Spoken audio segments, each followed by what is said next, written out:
नमस्कार. मी डॉक्टर ज्योती रहाळकर. मी चित्रा आपटे. शब्दसुरांची गुंफण ह्या आमच्या आजच्या भागात महिला दिनानिमित्त तुमच्याशी संवाद साधायला आम्ही येतोय. एक कविता आणि एक गीत असंच स्वरूप याही भागाचं असेल. पण तत्पूर्वी महिला दिन कधीपासून आणि कसा सुरू झाला ह्याचा एक थोडासा आढावा घेऊया. 20व्या शतकाच्या सुरुवातीला असं दिसून आलं की महिलासुद्धा समाजामध्ये बाहेर पडून काम करत होत्या. पण व्हायचं असं की तितकेच तास आणि त्याच प्रतीचं काम करून सुद्धा पुरुषांपेक्षा त्यांना कमी वेतन दिलं जायचं. काही ठिकाणी महिलांना मतदानाचा अधिकारही नव्हता.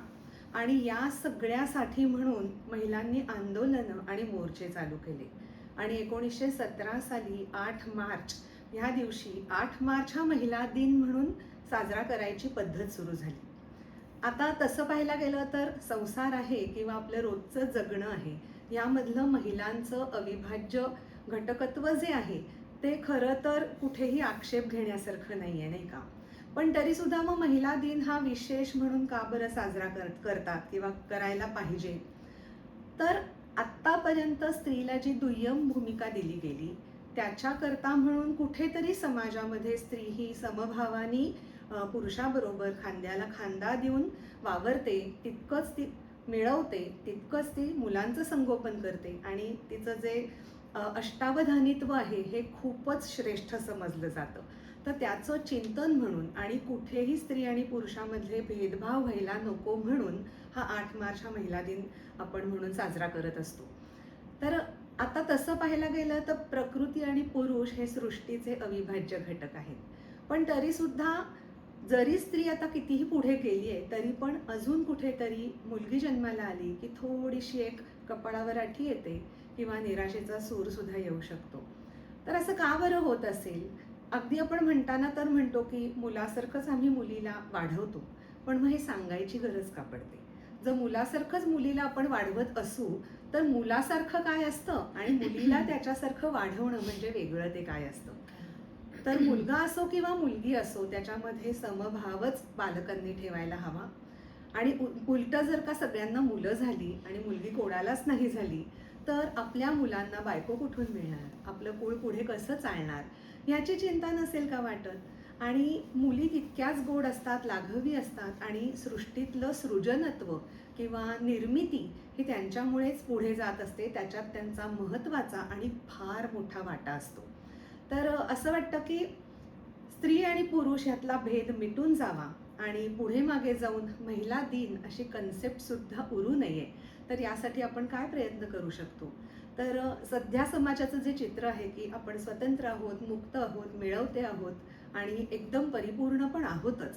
पण तरीसुद्धा कुठेतरी मनामध्ये असं वाटून जातं की ही लढाई चालू आहे का? तर ह्याविषयी लिहिलेली एक कविता मी सादर करणार आहे. आणि त्याचंच पुढे स्त्रीनी स्त्रीसाठी आधारणारं असं एक गीत जे माझं काव्य होतं त्याला चाल देऊन चित्राने ते गाणार आहे ती पुढे. आणि त्याच्याबद्दल ती विशेष तिची टिप्पणीसुद्धा तुम्हाला सांगणार आहे. तर पहिली आपण एक कविता वाचूयात आणि मग पुढे गीताकडे वळूयात.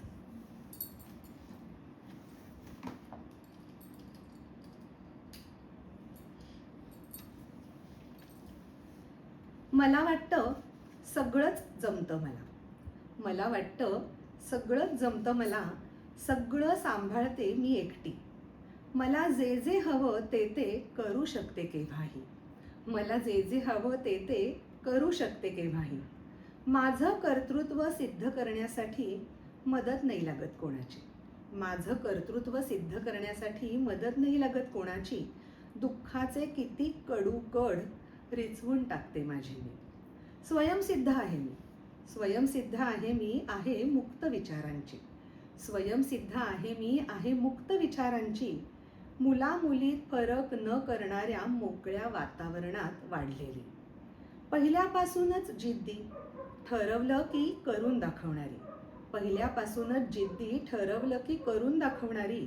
बंधनात न अडकणारी, माझं माझ्यासाठी जगणारी. बोलते मी हे अधूनमधून माझी मीच माझ्याशी. बोलते मी हे अधूनमधून माझी मीच माझ्याशी. माझ्याच मनाला देऊ पाहते एक नवी उभारी. मग वाटून जातं सहजी. मग वाटून जातं सहजी, का बरं पडते गरज ह्याची, मीच माझ्या मनाला 10 वेळा समजावण्याची. असं स्वतःशीच बोललेलं असेल का कधी कोणी पुरुषाने? असं स्वतःशीच बोललेलं असेल का कधी कोणी पुरुषाने? मग जाणवतं परत एकदा, लढाई नाही संपलेली, लढाई नाही संपलेली. वा, मस्त. तर आता असं वाटून गेलेली जी स्त्री आहे, तर ती स्वतःलाच कशी आधारते आणि स्वतःसाठीच कशी उभी राहते, ह्याचं वर्णन ह्या पुढच्या कवितेतून आणि त्याला सुरावट देऊन चित्राने गाण्यातून साकार करायचा प्रयत्न केला आहे. तुम्हाला तो कसा वाटतो ते नक्की सांगा. आणि त्या गाण्याला किंवा त्या कवितेला चाल देताना तिचा जो प्रवास होता, तिच्या मनामध्ये ज्या गोष्टी आल्या, त्याबद्दल ती थोडंसं आपल्याशी बोलणार आहे. हँडिंग ओव्हर टू चित्रा.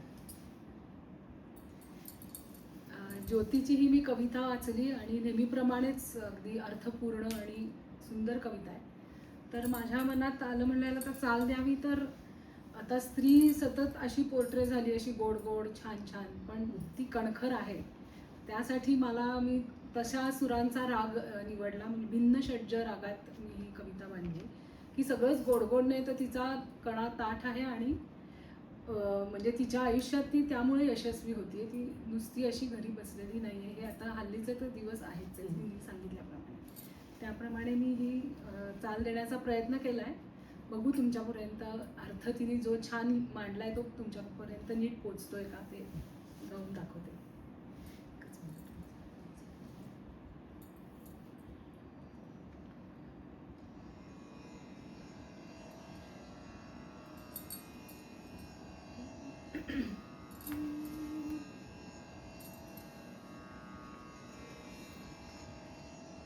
कधी क्वचित मी खचून जाता, उंच भरारी घेते मी. कधी क्वचित मी खचून जाता, उंच भरारी घेते मी. टपकलेच जरा वचित अश्रू, नकळत त्यांना पुसते मी. थोपटते मी माझे मजला, गोंजारते मलाच मी. थोपटते मी माझे मजला, गोंजारते मलाच मी.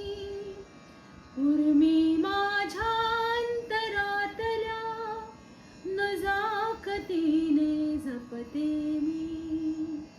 उर्मी माझ्या अंतरातल्या, नजाकतीने जपते मी. दुखता खुपता होता गतिक, दुःख जुगारून देते मी. दुखता खुपता होता गतिक, दुःख जुगारून देते मी. नव्या दमाने घास घेऊनी, पुढे पुढे हो जाते मी. मीच असते तेव्हा माझी भक्ती मी, शक्तीही मी. मीच असते तेव्हा माझी भक्ती मी, शक्तीही मी. माझ्यासाठी माझी प्रेरणा, केवळ मी, केवळ मी. माझ्यासाठी माझी प्रेरणा, केवळ मी, केवळ मी.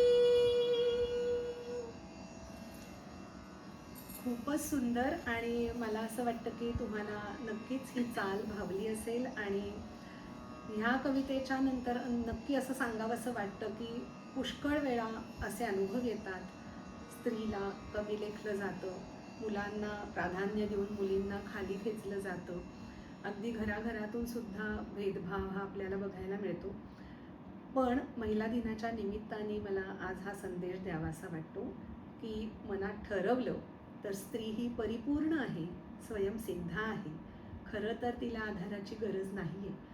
फक्त तो क्षण एक यायला लागतो की ज्या वेळेला तिला हे समजावं लागतं की मी माझ्यासाठी उभी राहू शकते, आणि मग अशा प्रकारे जर तिने विचार केला तर समाजामध्ये जी होणारी अवहेलना आहे किंवा तिला जे दुय्यम लेखणं आहे ते तिच्यासाठी कधीच मॅटर करणार नाही आणि ती आहे तशी स्वयंसिद्ध आणि स्वयंपूर्ण राहील. तर महिला दिनाच्या तुम्हाला सगळ्यांना खूप साऱ्या शुभेच्छा आमच्या दोघींकडून. दोघींकडनं शुभेच्छा. धन्यवाद. धन्यवाद.